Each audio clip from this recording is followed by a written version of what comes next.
heute mal ein ernst gemeintes Minimalismus-Video. Ich glaube, ich erzähle, wie ich dazu gekommen bin, zu dieser minimalistischen Lebensweise und was es mir gebracht hat. Ich war so ungefähr 17, 18, also ich war so 2 Wochen vor meinem 18. Geburtstag und an irgendeinem Tag habe ich aus dem Nichts heraus einfach die Schnauze voll gehabt von all den Sachen, die ich in meinem Kinderzimmer hatte. Dann habe ich einen Containerdienst bestellt und habe einfach alles da reingeschmissen und dann war es weg und dann war mein Zimmer leer. Warum? Ja, als Teenager war ich ein ziemlicher Messi. Mein Kinderzimmer sah aus wie Kraut und Rüben. Überall Sachen, die du nicht in deinem Kinderzimmer haben willst.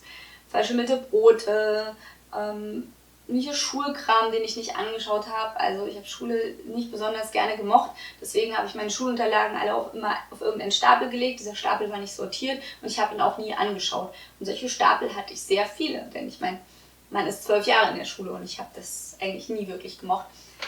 Naja, und so sah mein Zimmer aus. Voll mit Zeug. Und dann bin ich auch noch durch irgendwie so eine Hippie-Phase gegangen und habe überall irgendwie Tücher hingehängt. Und dann habe ich hinter diese Tücher die ganzen Sachen getan, die ich nicht sehen wollte.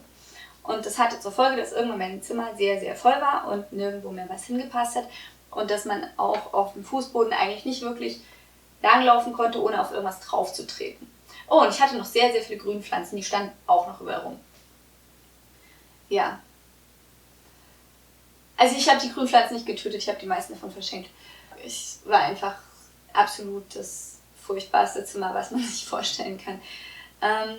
Okay, was habe ich denn gemacht?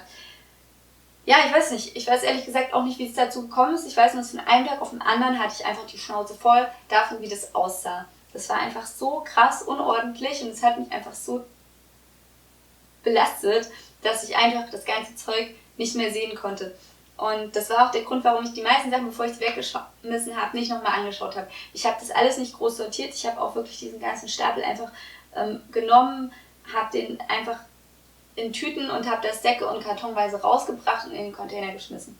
Und ja, also ich kann nur sagen, war das Beste, was ich zu der Zeit an Entscheidungen getroffen habe. Habe ich nicht bereut. Und ja, der größte Vorteil davon war einfach, danach so viel Platz zu haben. Ja, und um das etwas zu illustrieren, bin ich kurz in den Keller gegangen. Hier sind ein paar Bilder aus dem Jahr 2002. Das bin ich, linke Seite, mit kurzen Haaren. Das war einige Wochen nach der Aufräumaktion. Ich habe mir auch die Haare geschoren. Ich wollte einfach alles weghaben. Auf der rechten Seite sieht man meine Schrankwand. Das komische Schwarze ist Karton. Da waren meine Zeichensachen dahinter. Und ich habe dann noch ein zweites Mal ausgemistet. Da war die Schrankwand dann auch weg. Und ich hatte noch dieses kleine Tischchen mit meinen Noten und dem Notenständer daneben. Das ist dann die gegenüberliegende Seite vom Zimmer. Da sieht man mein Bett und das Bücherregal. Das wurde dann später noch ein bisschen leerer gemacht, sodass nur noch 2 Reihen voll waren. Und das sieht man auch auf dem ersten Bild im Hintergrund ganz kurz. Tja, und die Ecke da hinter dem Bett, quasi das unterste Fach, was hinter dem Bett versteckt ist, da ist so ziemlich alles reingeflogen an unerwünschten Schulsachen, die ich nicht mehr sehen wollte und wurde nicht mehr angeschaut. In der Mitte von dem Zimmer stand früher auch ein Schreibtisch, ein Riesenteil. Und unten rechts sieht man jetzt noch so ein Radio, da habe ich Tokotronic drauf gehört. Gibt es alles nicht mehr. Ich glaube, Tokotronic gibt es noch. Aber naja. An der Wand ist eine Postkarte, eine Spiegelscherbe und das Bild, der Kuss von Klimt. Aber das Beste an dem Zimmer war eigentlich der Fußboden, auf dem einfach plötzlich so viel Platz war. Ich glaube, Platz bedeutet mir nach wie vor total viel. Ich finde, Platz gibt einem so Raum zum Denken. Ja? Das ist so, ich hatte danach einfach dieses Gefühl, ich kann jetzt diesen freien Raum fühlen. Ja, also nicht auf eine esoterische Art, sondern einfach so zu wissen, da ist jetzt ganz viel Platz. Wenn ich mich bewege, ecke ich nicht irgendwo an. Und das hat so gut getan. Ja, also aufräumen. Ich glaube, ich würde es heute nicht nochmal so krass machen, weil ich glaube, dass es schon wichtig ist, gerade auch wenn man jetzt nicht mehr 18 oder 19 ist, also ich bin jetzt 32, ich würde mich jetzt von meinen Sachen auch irgendwo ein bisschen verabschieden. Wenn ich heute mich von Sachen trenne, mache ich das ganz anders. Ich mache meistens ein Foto davon erstmal mit der Kamera und auch um mich zu erinnern, dass ich das Ding tatsächlich weggeschmissen oder verschenkt habe und dass es nicht mehr da ist. Und ich bin super vergesslich. Also dann mache ich ein Foto davon und dann verkaufe ich es oder verschenke ich es. Und ja, das ist dann auch so irgendwie so ein Abschiedsprozess, also es hilft. Ja, und ansonsten, also ich kann es nur empfehlen, wirklich das zwar sortiert zu machen, aber schon auf einen Schlag. Also schon jetzt nicht zu viel Gefühle dazu zu lassen. Ich weiß, manche Menschen, die sind so, die sagen, ja, das bedeutet mir doch alles was. Ja, dann ist man vielleicht einfach noch nicht bereit dafür, den Kram loszuwerden. Aber für mich war so ein Punkt erreicht, wo einfach das Zeug zu viel war. Und es war keine Lifestyle-Entscheidung, es war mehr so eine Entscheidung aus der Verzweiflung heraus. Für mich ist Minimalismus deswegen auch nach wie vor kein Lifestyle. Für mich ist es eine Art und Weise, meine Freiheit zu bewahren. Ja? Ich habe einen ganz anderen Zugang dazu. Mich interessiert dieser Design-Aspekt zum Beispiel überhaupt nicht oder nicht so. Klar, ich mag auch gerne was Schönes, Einfaches. Ich habe euch extra hier ein schlichtes Windlicht hingestellt.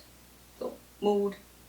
Okay, aber so dieses ganze stilistische Schwarz-Weiß, schlicht, einfache Farben, ja, okay, was braucht. Aber das war für mich nie der Punkt. Für mich war wirklich dieser Punkt, immer diese Freiheit zu haben, diesen Platz zu haben, den Platz zum Denken, den Platz, um sich zu bewegen und ja, und sich einfach besser zu fühlen und weniger gebunden an diesen ganzen materialistischen Kram. Ich denke aber nach wie vor, dass Minimalismus auch kein Widerspruch zu Materialismus ist. Ich bin durchaus ein materiell eingestellter Mensch. Ich meine, das ganze Leben ist materiell. Ja? Gehirn, Gedanken, materiell. Und sich das schön zu reden und zu sagen, ich lebe jetzt nur in meinem Kopf und um mich herum, ich brauche nichts, das ist nicht mein Ding. Das finde ich einfach albern. Gerade auch bei Leuten, die dann unheimlich viel Sachen einfach auslagern. Also ich meine, ja, ich habe kein Herd, aber ich esse dann jeden Tag im Restaurant. Okay, das ist zwar vielleicht super effizient, das ist aber auch zum Beispiel für mich, ich fände das einfach super langweilig. Ist nicht meine Art. Könnt ihr machen, wie ihr wollt. Wenn Minimalismus für euch bedeutet, dass ihr euch total abhängig von eurer Außenwelt macht, für mich, ich kann es nicht nachvollziehen, für mich bedeutet Minimalismus, unabhängiger zu werden. Und das Schönste an dem Lebenskonzept ist für mich, dass man dadurch einfach unheimlich viel an Lebensqualität gewinnt. Und ich kann es halt jedem empfehlen. Also auch wenn du kein Minimalist werden willst, ist Aufräumen eine reinigende Angelegenheit so fürs Innenleben. Tja, ich denke, das war's. Wenn ihr mehr Interesse an Minimalismus-Kram habt, lasst es mich wissen. Ich kann dazu ganz viel aus dem Nähkästchen erzählen. Und ansonsten